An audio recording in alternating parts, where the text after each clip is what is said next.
New York City is made up by every culture in the world. Literally every neighborhood you visit is like visiting a different country, allowing you to embrace, connect, and grow yourself through new cultural discovery. Now today I decided I should celebrate this by eating and diving deep into a different culture every day this week. And today for the first 24 hours we'll be exploring the Mexican culture.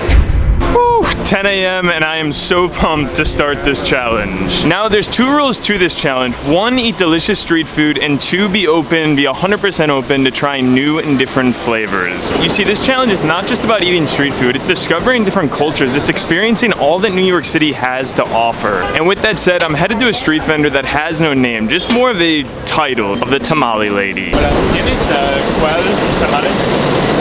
Si quiero una tamale pequeño. ¿Quiere picante o que no pique? Picante. ¿Queso o pollo? Queso. ¿Queso? Sí. ¿Uno o dos? Uno. Gracias. Sí, de nada. So to start off this street food journey, we're at 90th Street subway stop. You see, below many of the subways around here, there's street vendors that just set up here, making for kind of a grab-and-go breakfast. But anyway, the tamale that I went with was a picante queso tamale. And for those of you guys that don't really know what tamales are, usually it's mainly like that mass base of masa. Masa is a bit of like a corn mix, which is this like outside piece right here. And masa has this like starchy, like almost like rooty flavor to it. Oh wow, that is hot.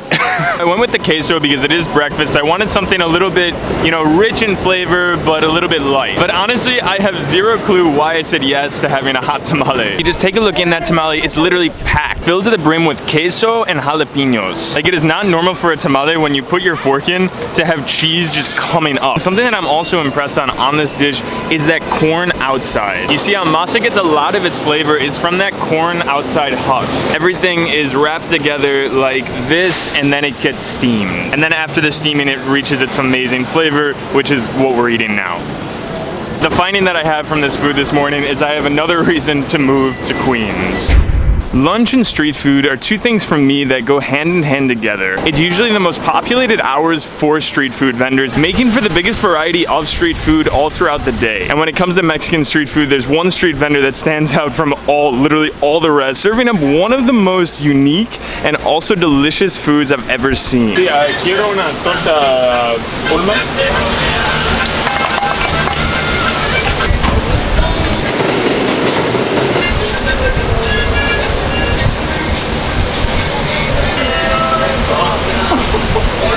¿Esta torta es para una persona o dos personas? Gracias. Hasta luego. Oh my gosh. If I were to say this torta is a beast, that would be an understatement. This thing is a brick. Oh my gosh, I feel like I'm opening like a Christmas present right now. This is the Torta Pumas. It has ham, sausage, eggs mixed with chorizo, breaded chicken, avocado, jalapeno, tomato, lettuce, mayo, and Oaxacan cheese. And if you're interested, this monstrosity of a sandwich comes at a length of 5 inches and a weight of 4 pounds. Honestly, I'm lifting up only half of it, and I don't even know where to start. Oh my gosh. If you take a look at the bite I just took, I didn't even make a dent. I literally opened my mouth as far as I could, and this sandwich just could not fit in. That sounded really wrong. But this thing is literally like an overwhelming flavor bomb. It is both the grease of the ham and the cut sausage, and also the savory saltiness of the egg and chorizo. And also, if you're gonna even take it a step further down the way, you have breaded chicken and also the jalapeno and avocado. Like I said, this thing, it's literally an overwhelming sandwich. Now, something that doesn't usually get talked about very much on a sandwich is the bread. But on a torta, it's pretty important, the bread quality. If you have bread that's not necessarily meant to be on a torta sandwich, or if you have stale bread, it kind of ruins the sandwich. But this bread not only has 2 of those, but also a third that I didn't even think of. It's not only fresh and the perfect kind of bread to use on a torta, but it was also fried on the grill itself. So I'm gonna go try to destroy this sandwich now, and I hopefully, maybe, if this sandwich doesn't kill me, see you guys at dinner time. Whew, just about 3 hours later after that monstrosity, like literally enormous sandwich, and it is steaming outside. Like, it says it's 89 right now, but to be honest, with all the sun reflecting off the buildings, it feels like 100 degrees out here. After that massive lunch, I'm not necessarily hungry for a big meal. More so a snack, something that's going to carry me to dinner, but also cool me off from this just insane heat. Hola. Este es helado. No, es nieve de limón. ¿Qué es la diferencia? Esto solamente es limón y agua. Bueno, sí quiero. Gracias.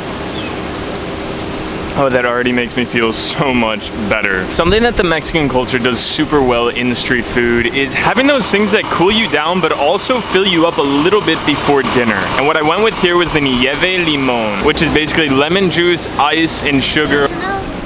Also, something to note here is that the lemon juice is completely homemade. When I bought this, it wasn't from, a big factory or a big business. This was literally from somebody that made this in their home, brought it on the street, and wanted to sell it. I honestly think I'm gonna go get another one. Okay, so for dinner, since I had that absolutely massive torta, I'm gonna look for something a little bit small. And to be honest, I don't really know what I'm gonna get. I'm just gonna go out, explore, and see if I see anything like irregular. Oh, there it is. Oh my gosh, look at all of this smoke. Hola. Hola. ¿Qué tienes? Chuzos de chicken, carne, hot dogs Bueno. y la hamburguesa. Bueno, un chuzo, sí. Esto es como un asado. Down la calle.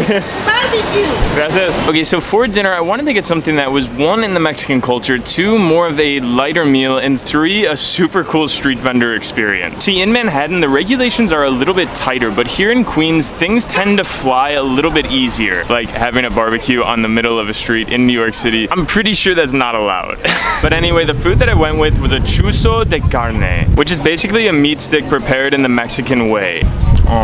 There's few things like street food meat. There's this taste of heart in it. There's this taste of feel in it. And I really think that's because most of the people that are making these foods are a part of family. They're the ones that own it, or the family member is.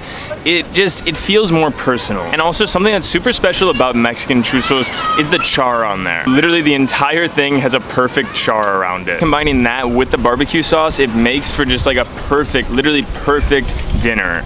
So it's just about midnight. I'm in my bed, editing a video, and literally the only thing that I can think of is going out and getting tacos. You see, right now I'm staying in Jackson Heights. In Jackson Heights, you're literally like talking about some of the best tacos in all of New York City. So honestly, I would just feel bad if I didn't get tacos right now. Taco de lengua.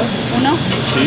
Y al pastor. I haven't even dug into these tacos yet, but I believe this was the best decision that I've made all day. Just talking to the locals there at the taco shop, they were like, man. Pick the best spot. Yeah, it's a good spot? Best spot. Sweet, man. Yeah. As these guys. We come all the way from Long Island. Really? Yeah. So anyway, the tacos that I went with was 1 cow tongue, lengua, and an al pastor. Oh, and thank you to the construction workers for this light right here, for this shot. New York City is possibly the best city in the world for night shooting. So first, I'm gonna start off with the al pastor. Oh, that's so good. The richness of that split meat is just absolutely incredible. You see, this meat is first marinated in chilies and then shredded into the tortilla, making for almost like a barbecue-y taco. The next one, the lengua, it's a taco that some people kind of stray from normally. And that's basically for some people because it's like weird to eat cow tongue, which I totally understand. It's weird to eat a tongue of a cow, but a cow tongue, it has a flavor that other meat just can't achieve. It's both the consistency of kind of like a fatty flavor, but also like a tough and dense cut of meat. Now, as I'm on my last taco here, the only thing that I can say is that I'm incredibly excited for this week. So, okay guys, this was the start of a week street food tour challenge. So I need your guys' help. Comment below which culture I should do next. And also be sure to put on post notifications for the next video, and I'll see you guys